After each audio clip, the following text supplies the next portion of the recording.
Petrit Halilaj është fituesi i çmimit Nasher në skulpturë. Artisti kosovar Petrit Halilaj mori njohjen më të madhe ndërkombëtare të karrierës së tij, në kohën ku po përpallet me një situatë të rëndë, një zjarrvënie e detyruar pak para premierës së operës së tij në Kosovë. Halilaj kujton ende ditën kur la shtëpi në moshën 12 vjeçare në vitin 1999 gjatë një prej kapitujve më të errët të luftës së Kosovës. Familja e tij u detyrua të shpërngulej drejt një kampi refugjatësh në Shqipëri pasi trupat serb kishin ndjekur fshatin e tyre. Një psikolog në kamp i sugjeroi të merr me vizatim si mënyrë shprehje dhe më shumë se 2 dekada më vonë. Kjo e çoi drejt një karriere të njohur ndërkombëtarisht në skulpturë.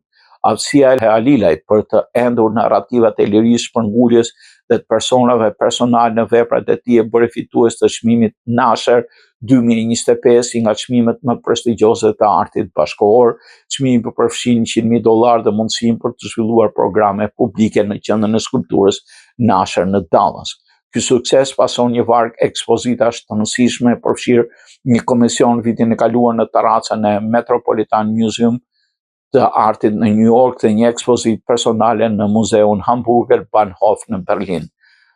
Halilaj tha se planifikon të dhurojë shumën për fondacionin e tij Hajde, që punon për rindërtimin e shtëpisë së kulturës në Kosovë të shkatëruar gjatë luftës.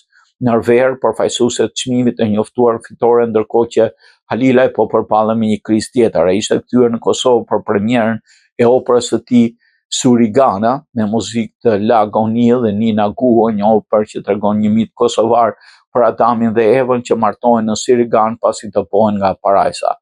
8 ditë pas para premierës, ekipi i produksionit e njoftoi për një incident të rënd.